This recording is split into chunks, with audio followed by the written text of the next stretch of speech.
Peri engineering, arts and science, pharmacy, nursing மற்றும் physiotherapy கல்லூரிகள் சென்னை இந்தியாவில் சிறந்த உள்கட்டமைப்பு கொண்ட கல்லூரிகளில் ஒன்று. 100% வேலை வாய்ப்பினை உறுதி செய்யும் சாதனை. ஆயிரக்கணக்கான பிற கல்லூரி மாணவர்களுக்கும் வேலை தந்த பெருமை. பெரி, எங்கள் கண்களில் உங்கள் கனவுகள்.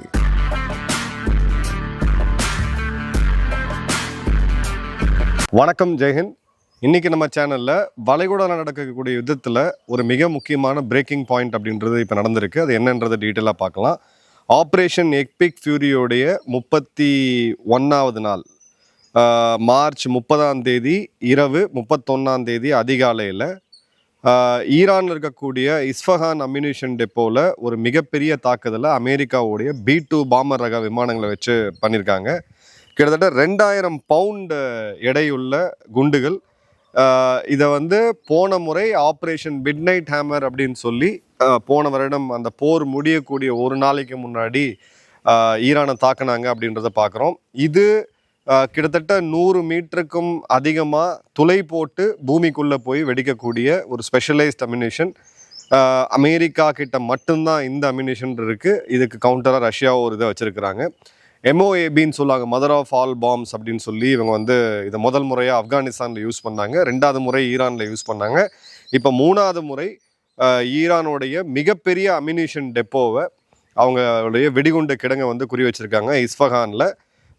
இதுக்கு பார்த்தீங்க அப்படின்னா இந்த வெடிகுண்டோடைய இந்த குண்டு வெடிப்பை அப்படியே வீடியோ எடுத்து ட்ரம்ப் தன்னுடைய சோஷியல் ட்ரூத் பக்கத்தில் இது பண்ணியிருக்காரு. இப்போ அந்த வீடியோவை நம்ம தீவிரமாக ஆய்வு செய்த போது இதில் செகண்டரி எக்ஸ்ப்ளோஷன்ஸ் அப்படின்னு கேட்குது.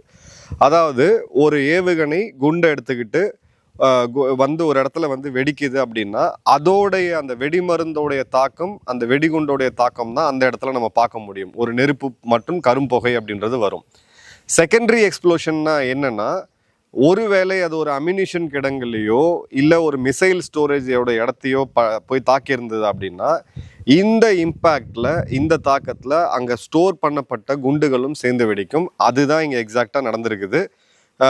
இது பார்த்தீங்க அப்படின்னா கிட்டத்தட்ட ஒரு 300 அடிக்கு மேலே அந்த நெருப்பு பிளம்பம் அப்படின்றது தெரியுது. அதே மாதிரி பார்த்தீங்க அப்படின்னா அங்கே அருகில் இருக்கக்கூடிய 23 லட்சம் மக்கள் வாழக்கூடிய அந்த பகுதியில் கிட்டத்தட்ட ஒரு பூகம்பம் ஏற்பட்ட அளவுக்கான அந்த அதிர்வலைகள் அப்படின்றது இருந்திருக்கு. இதே சமயத்தில் தெஹரான் மற்றும் ஜஞ்சான் இந்த இடங்கள்லையுமே பார்த்தீங்க அப்படின்னா பவர் கிரிட்டை அமெரிக்கா குறி வச்சு தாக்கியிருக்கிறாங்க அப்படின்றது பார்க்குறோம். இப்போது இஸ்ஃபஹான் ஏன் இவ்வளோ முக்கியமான டார்கெட் அப்படின்னு பார்த்தோம்னா, ஈரானுக்கு இது ஒரு பலமான அடின்னு நம்ம பார்த்தோம் அப்படின்னா, பதர் மிலிட்ரியோட ஏர்பேஸ், அது ரொம்ப ரொம்ப முக்கியமானது. பதர் மிலிட்ரியோட ஏர்பேஸு NFRPCன்னு சொல்லக்கூடிய nuclear fuel research and production centre இந்த இடத்துல தான் இருக்குது. அதாவது அணுகுண்டு மற்றும் சிவில் நியூக்ளியர் எனர்ஜிக்கு தேவைப்படக்கூடிய யுரேனியம் அப்படின்றத அந்த தயார் நிலைக்கு செறிவூட்டப்படக்கூடிய ஒரு மிக முக்கியமான பாயிண்ட் அப்படின்றது இதுதான். அதே மாதிரி பார்த்தீங்க அப்படின்னா இவங்களுடைய ஏவுகணை, ஹெலிகாப்டர் மற்றும் ட்ரோன்களுடைய மிகப்பெரிய ஃபேக்ட்ரி அண்டர் கிரவுண்டில் இருக்குது. இது எல்லாமே அண்டர் கிரவுண்டில் இருக்குது அப்படின்றத பார்க்கணும். அடுத்தது நம்ம பார்த்தோம் அப்படின்னா 540 கிலோ இங்கே இருக்கக்கூடிய ஹைலி என்ரிச்ட் யுரேனியத்தை இங்கேருந்து அவங்க போன வருடமே மூவ் பண்ணிட்டாங்க அப்படின்ற செய்திகளும் வருது. இப்போது FDDயோட அமைப்போடைய ஆண்ட்ரியா ஸ்ட்ரைக்கர் அப்படின்றவங்க இஸ்ஃபஹான் நியூக்ளியர் சென்டரில் இந்த தாக்குதல் நடத்தப்பட்டிருக்கிறத கன்ஃபார்ம் பண்ணுறாங்க. அதே மாதிரி பார்த்தீங்க அப்படின்னா யுரேனியம், அதாவது தாதுவிலிருந்து யுரேனியமை எடுத்து அது செறிவூட்டப்பட்ட பிறகு தான் அதில் அணுகுண்டு தயாரிக்க முடியும். ஸோ அந்த செறிவூட்டப்படக்கூடிய ப்ராசஸ் அப்படின்றது கம்ப்ளீட்டாக நின்று போயிருக்கு அப்படின்னு சொல்கிறாங்க. அதே மாதிரி பார்த்தீங்கன்னா ஜனவரி 2026 எடுக்கப்பட்ட சேட்டலைட் புகைப்படங்களில் ஈரான் இந்த அண்டர் கிரவுண்ட் ஃபெசிலிட்டிக்கு போகிறதுக்கான என்ட்ரன்ஸ், மலைக்கு உள்ளே வச்சிருக்கக்கூடிய சுரங்கம் தோண்டி வச்சிருக்கக்கூடிய ஒரு ஹைலி ப்ரொடெக்டட் பிளேஸ், உலகத்திலே ரொம்ப பாதுகாக்கப்பட்ட பகுதியாக நம்ம இதை சொல்லலாம். அந்த இடத்துல அந்த என்ட்ரியை அவங்க சீல் பண்ணிட்டு இருந்தாங்க, ஹெவி கான்கிரீட் மற்றும் ஸ்டீல் ரெயின்ஃபோர்ஸ்மெண்ட்டை பயன்படுத்தி.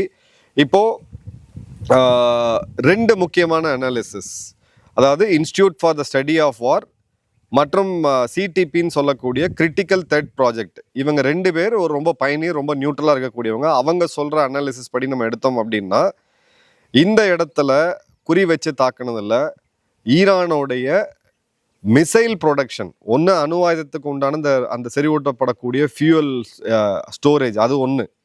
அதை விட முக்கியமாக இந்த போரில் ஈரானுடைய மிகப்பெரிய பலம் எது அப்படின்னு பார்த்தீங்கன்னா, நம்பர் 1 அவங்களுடைய ஏவுகணைகள், நம்பர் 2 அவங்களுடைய ட்ரோன்கள். இந்த ஏவுகணைகளை தயாரிக்கக்கூடிய ஒரு மிக முக்கியமான ஃபேக்ட்ரி இதுக்குள்ளே இருந்திருக்கு. ஆயிரக்கணக்கான ஏவுகணைகளும் இங்கே ஸ்டோர் பண்ணியிருக்கிறாங்க அப்படின்றதையும் பார்க்குறோம். அதே மாதிரி பார்த்தீங்க அப்படின்னா 17ல் ஒரு 10 ஆர்டெஷ் ஏர்ஃபோர்ஸ் டாக்டிக்கல் ஏர்பேஸை அவங்க தாக்கியிருக்கிறாங்க. 6 கிரவுண்ட் ஏவியேஷன் பேஸை பிப்ரவரி 28ஆம் தேதி தாக்கியிருக்காங்க. இதுவரை ஈரான் மேலே நடத்தப்பட்ட தாக்குதலில் மிக மிக பலமான மிக வீரியமான தாக்குதலாக இதை வந்து அவங்க அனலைஸ் பண்ணுறாங்க. அதே மாதிரி பார்த்தீங்க அப்படின்னா ஈரான் வந்து இந்த பவர் ஸ்ட்ரக்சரை கீழே இருக்கக்கூடிய அதிகாரிகள்கிட்ட கொடுத்ததுனால அவங்களால இப்போ வெளிப்படையாக வந்து சொல்லவும் முடியல என்ன நடந்துச்சு அப்படின்னு சொல்லிட்டு. அதாவது அவங்களுடைய அர்த்தேஷ் ரெகுலர் மிலிட்ரி, ஈரானுடைய இராணுவம் வேற, ஐஆர்ஜிசியோடைய இராணுவம் அப்படின்றது வேற. ஈரானுடைய இராணுவம் அவங்க அதிபருக்கு ரிப்போர்ட் பண்ணக்கூடிய நாட்டுக்கான இராணுவம், எப்படி இந்திய இராணுவம் இருக்கோ. அதே சமயம் ஐஆர்ஜிசி அப்படின்றது ஹயத்துல்லா அவர்கள் ரிலீஜியஸ் பாடிக்கு ரிப்போர்ட் பண்ணக்கூடிய ஒரு இராணுவம், அவங்க கண்ட்ரோலில் இருக்கக்கூடியது. இவங்களுக்குள்ளேயே இப்போ பெரிய பிரச்சனைகள் போயிட்டு இருக்கு அப்படின்ற செய்திகளுமே வருது. இப்போ அட்லாண்டிக் கவுன்சிலோடைய ஒரு 17 எக்ஸ்பர்ட்ஸ் சேர்ந்து அவங்களுடைய ஒரு அனாலிசிஸை கொடுத்துருக்காங்க. இவங்கெல்லாம் பார்த்தீங்கன்னா ஃபுல் டைமாக போரை மட்டுமே கணித்து அதை ஆராய்ச்சி செய்து ப்ரெசென்ட் பண்ணக்கூடியவங்க. இதில் பார்த்தீங்க அப்படின்னா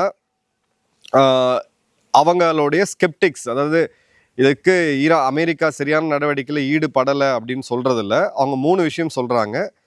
இப்போவும் ஈரானால் அமெரிக்காவுடைய நட்பு நாடுகள் மீது தாக்குதல் நடத்த முடியுது. ஃபர்ஸ்ட் பாயிண்ட், அமெரிக்காவில் இருக்கக்கூடிய பப்ளிக் சப்போர்ட் அப்படின்றது இப்போ ட்ரம்ப்புக்கு கம்மியாகிட்டே வருது. 2வது, ஈரானுக்குள்ளே இருக்கக்கூடிய அவங்களுடைய மக்கள் இன்னும் ஐஆர்ஜிசிக்கு எதிராக முழுவதும் கிளர்ந்து எழலை அப்படின்றதான் 3 முக்கியமான பாயிண்ட்டு.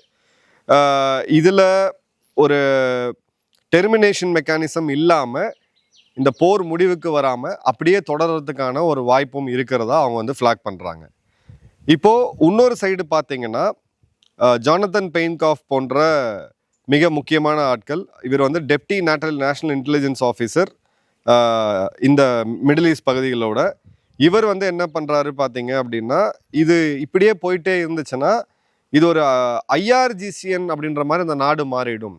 இப்போ ஹயத்துல்லா அவர்கள்ட்டேருந்து பவரை எடுத்து நீங்கள் வந்து ஒரு இராணுவத்துக்கிட்ட, ஒரு மூர்க்கத்தனமான இராணுவத்துக்கிட்ட கொடுக்கக்கூடிய ஒரு சூழ்நிலை அப்படின்றது போயிடும். மிலிட்ரி கண்ட்ரோல்டு ஸ்டேட்டாக மாறும். ஃபஸ்ட்டு வந்து ஒரு மத அமைப்பு கண்ட்ரோல் பண்ண நாடாக இருந்த ஈரானை நீங்கள் வந்து இப்போது மிலிட்ரி கண்ட்ரோல் ஸ்டேட்டாக மாறுறீங்க. மேஜர் டிஃப்ரென்ஸ் இதில் என்னென்னா, இதுக்கு முன்னாடி ஹயத்துல்லா அவர்கள் இந்த நாட்டை கண்ட்ரோல் பண்ணிகிட்டு இருந்தார். அவர் கீழே ஒரு மத ரீதியான அமைப்பு இருக்குது, மத ரீதியான ஒரு கான்ஸ்டியூஷனுமே இருக்குது. அவருடைய நேரடி கண்ட்ரோலில் தான் ஐஆர்ஜிசி இருந்துச்சு, அவங்களுடைய அதிபர் எல்லாமே இருந்தாங்க. இப்போ அவங்கள எடுத்துட்டு நீங்கள் நேரடியாக மியான்மார் மாதிரி, பாகிஸ்தான் மாதிரியான ஒரு இராணுவ சர்வாதிகாரத்தை உள்ளே கொண்டு வரும் அப்படின்றது. இப்போ அலெக்ஸ் பிட்சாஸ், இவர் வந்து ஒரு கவுண்டர் டெரரிசம் எக்ஸ்பர்ட்டு. இவர் என்ன சொல்கிறாரு அப்படின்னு பார்த்தீங்கன்னா, ஈரான் கிட்ட இன்னமும் ஒரு 2000 3000 மீடியம் ரேஞ்ச் மிசைல்ஸ் இருக்குது அப்படின்றத அவர் சொல்கிறாரு. ஸோ இன்னும் கம்ப்ளீட்டாக டீக்ரேட் ஆகலை அப்படின்றாரு. Joe Costa, Atlantic கவுன்சிலோடைய forward defence analyst, இவர் சொல்கிறது என்ன பார்த்தீங்க அப்படின்னு பார்த்தீங்கன்னா, இந்த இடத்துல அமெரிக்கா ஒரு வல்லமையை பெற்றாலும் சைனாக்கு எதிரான அந்த வர காலங்களில் நடக்கக்கூடிய அந்த யுத்தத்துக்கு அந்த ப்ரிப்பரேஷனில் மிகப்பெரிய செட்பேக் அமெரிக்காவுக்கு இருக்குது. ஏன்னா எக்கச்சக்கமான ஆயுதங்கள், போர் யுக்திகளை நீங்கள் தேவையில்லாமல் போய், இல்லை தேவைக்கு அதிகமாக நீங்கள் இங்கேயே ஸ்பெண்ட் பண்ணிட்டீங்க அப்படின்ட்டு. இப்போது இந்த ஒரு குறிப்பிட்ட தாக்குதலில் மேத்யூ குரோனிக் இவர் என்ன சொல்கிறாரு அப்படின்னு பார்த்தீங்கன்னா, high risk high reward campaign அப்படின்றத சொல்லியிருக்காரு. போன முறை June 2025 operation mid night hammer அப்படின்றது அமெரிக்கா பண்ண பிறகு பேருக்காக, அப்போ இவங்களோட மேட்ச் ஃபிக்ஸிங் பற்றி நம்ம ஏற்கனவே பேசியிருந்தோம். கத்தாரில் இருக்கக்கூடிய ஒரு குறிப்பிட்ட இடத்தின் மேலே ஈரான் பதில் தாக்குதல் நடத்தினாங்க. ஒரு சிம்பாலிக்காக நாங்களும் தாக்கிட்டோம் நீங்களும் தாக்கிட்டோம், ஓகே முடிஞ்சுது அப்படின்னு சொல்லி அந்த போர் முடிவுக்கு வந்துச்சு. இப்போ இந்த இடத்துல பார்த்தீங்க அப்படின்னா அவங்களுக்கு வந்து அந்த மாதிரியான இந்த வெற்றியை கிளைம் பண்ணுறதுக்கு, இல்லை நாங்கள் பதில் தாக்கிட்டோம் அப்படின்னு சொல்லக்கூடிய அந்த எக்ஸிட் ரேம்ப் இல்லை. நான் உங்களை அடிச்சிட்டேன், பதிலுக்குன்னு அவங்ககிட்ட அந்த இடத்துல கை காமிக்கிறேன், என் பையன் ஒருத்தருக்கா அவனை 2 சாத்திக்கோ அப்படின்ட்டு. போன முறை அதான் நடந்துச்சு. இந்த வருஷம் அந்த மாதிரியான எக்ஸிஸ்ட் இல்லை, ரேம்ப் இல்லை அப்படின்ற போது இந்த போர் இன்னும் தொடரும், லாஸ்ட் மேன் லாஸ்ட் புல்லட் அளவுக்கு ஈரான் போவாங்க அப்படின்றத அவர் சொல்கிறார். ஃபார்மர் ஒரு ஐநா பாதுகாப்பு அமைப்பை சேர்ந்த ஒரு மிக முக்கியமான அதிகாரி ஹேகர் ஹெஜர் அவர் என்ன சொல்கிறாரு அப்படின்னு பார்த்தீங்கன்னா, ஈரானோட எக்கனாமி அப்படின்றது ஆல்ரெடி கொலாப்ஸ் ஆயிருச்சு. அவங்களோட 5 பேங்க் இதுதான் அவங்களுடைய நம்மளோட எஸ்பிஐ மாதிரி மிக முக்கியமான பேங்க்கு. அதை தவிர இன்னொரு 5 மேஜர் பேங்க்ஸ், அங்கே 6 வங்கிகள் ஏற்கனவே வந்து திவாலாகக்கூடிய சூழ்நிலைக்கு வந்துட்டாங்க. கரன்சி வந்து ஹைப்பர் இன்ஃப்ளேஷனில் போயிட்டுருக்கு. இன்னைக்கு தேதிக்கு 15 லட்சம் ஈரான் கரன்சி இருந்தால் தான் நீங்கள் ஒரு அமெரிக்க டாலரை வாங்க முடியும் அப்படின்றதும், இந்த இடத்துல இந்த மாதிரியான ஒரு தாக்குதல் அவங்களோட பதிலடி என்ன, ஈரானுடைய பலம் என்ன, அவங்களுடைய ஏவுகணை, அவங்களுடைய ட்ரோன் மற்றும் அவங்களுடைய சி ட்ரோன்ஸ் இப்போ ஸ்ட்ரெயிட் ஆஃப் ஹார்மோஸில் இப்போ அந்த மிசைல் ஃபேக்ட்ரியை மிகப்பெரிய லெவலில் தாக்கினதுனால இவங்களுடைய அந்த பலம் அப்படின்றது கணிசமான அளவுக்கு குறைஞ்சிருச்சு. வெகு விரைவில் இந்த போரில் அமெரிக்காவுக்கு வெற்றியோடு அவங்க வெளியில் வருவாங்க. இது ஒரு அனாலிசிஸ். இப்போது ஒரு foundation of defence and democracies FDDன்ற அமைப்பு இவங்க என்ன சொல்கிறாங்கன்னா, இந்த தாக்குதலை இன்னும் டீட்டெயிலாக ஆராய்ச்சி செய்திருக்காங்க. ஃபஸ்ட்டு வந்து மின்சதஹை அப்படின்ற இடத்துல கவர்ட் நியூக்ளியர் வெப்பன்ஸ் அங்கே ரொம்ப சீக்ரெட்டாக வச்சுருக்காங்க, அது தாக்கப்பட்டிருக்கு. இதை செறிவூட்டப்படக்கூடிய நெத்தான்ஸ் இப்போ தாக்கப்பட்டிருக்கு. இந்த அணு ஆயுதத்தை அசம்பிள் பண்ணி இதை வந்து உருவாக்கக்கூடிய இஸ்ஃபகான் நியூக்ளியர் ஃபெசிலிட்டி இப்போ தாக்கப்பட்டிருக்கு. அதே மாதிரி பார்த்தீங்க அப்படின்னா புது வெப்பன் டெவலப்மெண்ட் லெபார்டரி லவிசான் 2 மற்றும் மோஸ்தே இதுவும் இப்போ தாக்கப்பட்டிருக்கு அப்படின்றது தான் இப்போ உள்ள இருக்கக்கூடிய மிக முக்கியமான செய்தி. ஸோ ஈரானுக்கு இது ஒரு மிகப்பெரிய அடியாக நம்ம கண்டிப்பாக இதை பார்க்கலாம். இப்போ கிரவுண்ட் சுச்சுவேஷன் எடுத்தீங்க அப்படின்னா இந்த குறிப்பிட்ட ஆப்ரேஷனில் 2000 பவுண்ட் எடையுள்ள பங்கர் பஸ்டர் அம்யூனிஷனை இது பண்ணியிருக்காங்க. இதுக்கு பதில் தாக்குதல் நடத்துனதில் 3 அமெரிக்க இராணுவ வீரர்கள் குவைத்தில் அரிஃப்ஜான் கேம்பில் இறந்துருக்கிறாங்க. ஸோ இந்த இடத்துல ரொம்ப தெளிவாக இவங்க வந்து இஸ்ஃபகானில் நடத்திய தாக்குதல் இந்த போரோடைய ஒரு திருப்பு முனையாக இருக்கிறதுக்கான வாய்ப்புகள் மிக மிக அதிகமாக இருக்குது. ஏன் திருப்பு முனை அப்படின்னு நான் சொல்கிறேன்னா, ஈரானுடைய இந்த மிகப்பெரிய பலம் அப்படின்றது நான் ஏற்கனவே சொன்ன மாதிரி அவங்களுடைய ட்ரோன் மற்றும் அவங்களுடைய ஏவுகணை. இப்போ அந்த ஏவுகணையை அவங்க தாக்கி அழிச்சிட்டாங்க. ஃபர்ஸ்ட் பாயிண்ட், ஒரு கணிசமான அளவுக்கு மீவன் ஒரு 3000 ஏவுகணை அவங்ககிட்ட இன்னும் இருக்குன்னு சொன்னால் கூட அதை வந்து 1000 வந்து இவங்க அழிச்சிட்டா கூட பார்த்தீங்க அப்படின்னா ஒரு நாளைக்கு ஆவரேஜாக அவங்க வந்து 30 ஏவுகணைகளை ஏவிட்டு இருக்கிறாங்க. ஸோ 30 ஏவுகணைகள் அப்படின்றது 2 மாதம் ஒரு ஒரு 10 நாளைக்கு 300 அப்படின்னு கணக்கு வச்சா கூட நமக்கு வந்து இன்னும் ஒரு 100 நாட்கள் தான் இந்த யுத்தத்தை ஈரானால் தாக்குப்பிடிக்க முடியும். அதே சமயம் அமெரிக்கா தரப்பில் எடுத்தீங்க அப்படின்னா அவங்களுடைய கூட்டாளி நாடுகள் நேட்டோ நாடுகள்கிட்ட ஆயுதங்களை வாங்கி அதுக்கப்புறம் ரெப்ளிஷ் பண்ணி அவங்களோட ஸ்ட்ரக்சர் அப்படின்றது அதிகமாக இருக்குது. இப்போது இன்னொரு முக்கியமான விஷயம் என்னென்னா, UAE மற்றும் சவுதி இந்த 2 நாடுகளுடைய MBS மற்றும் MBC இவங்க 2 பேருமே ட்ரம்ப்புக்கு கொடுக்கக்கூடிய அழுத்தம் என்னென்னா, இந்த போரை முடிக்காதீங்க, இன்னும் ஈரான் வீக் ஆகலை, இந்த பிரச்சனையை நம்ம எடுத்துட்டோம், இன்னும் எவ்வளோ வேணாலும் நம்ம தாங்கிக்கலாம், இன்னும் 1 மாத காலமானாலும் சரி 2 மாத காலமானாலும் சரி ஈரானை மொத்தத்தையும் ஒழிச்சு கட்டணும். ஈரான் இருந்தால் இங்கே இருக்கக்கூடிய எந்த நாடுகளும் நிம்மதியாக இருக்க முடியாது. அதாவது ஈரான் அவங்க சொல்கிறது, இந்த ஆட்சி இருந்தால் இங்கே இருக்கக்கூடிய யாரும் நிம்மதியாக இருக்க முடியாது.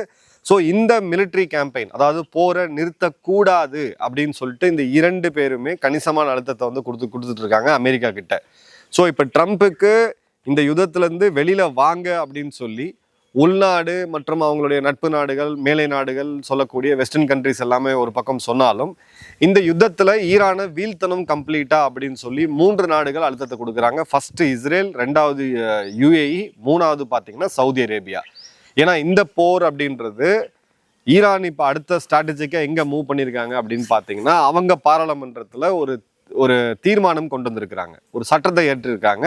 ஸ்ட்ரெயிட் ஆஃப் ஹார்மூஸில் இனிமே வந்து டோல் ஃபீஸ் நம்ம வசூலிக்கணும் அப்படின்ட்டு. இப்போ ஸ்ட்ரெயிட் ஆஃப் ஹார்மூஸ் சர்வதேச கடல் பகுதி, அதில் ஈரான் வந்து டோல் ஃபீஸ் வசூலிப்பாங்க அப்படின்னா நாளைக்கு இந்த அரபு நாடுகள், அதாவது ஆயில் ஏற்றுமதி செய்யக்கூடிய அரபு நாடுகள், இங்கிருந்து இறக்குமதி செய்யக்கூடிய இந்தியா, சைனா, தென்கொரியா, தாய்வான், ஜப்பான், மலேசியா, இந்தோனேஷியா போன்ற ஆசிய மற்றும் பசிபிக் நாடுகள் எல்லாத்துக்குமே இதனால ஒரு மிகப்பெரிய பிரச்சனை அப்படின்றது வரும். ஸோ அமெரிக்கா இந்த போரை வைண்ட் அப் பண்ணி போயிட்டாலும் இந்த இடத்துல இந்த டோல் ஃபீஸை நாளைக்கு கட்டலை அப்படின்ற போது அந்த இடத்துல மீண்டும் கப்பல்கள் தாக்கப்படுது அப்படின்னா நாளைக்கு சூயஸ் கால்வாயில் எகிப்தும் துருக்கியும் இதே வேலையில் பண்ணலாம். பனாமா கால்வாயில் அமெரிக்கா பண்ணலாம். அந்தமான ஒட்டி போகக்கூடிய சேனல் 13 இந்தியா பண்ணலாம். மலாக்கா ஸ்ட்ரெயிட்ஸில் இந்தியா பண்ணலாம். ஸோ இது வந்து கிளியர் கட்டாக யார் தடி எடுத்தவங்களாம் தண்டல்காரன்ட்டு போக முடியாது. ஸோ இந்த போர் முடிவுக்கு வரக்கூடிய ஒரு மிலிட்ரி டர்ன் அரவுண்டாக இந்த தாக்குதல் இருக்கும் அப்படின்றது அநேகமான பேரோட கணிப்பு. என்ன நடக்குதுன்றதை இன்னொரு டீட்டெயில் வீடியோவில் பார்ப்போம். நன்றி, வணக்கம், ஜெயஹிந்த்.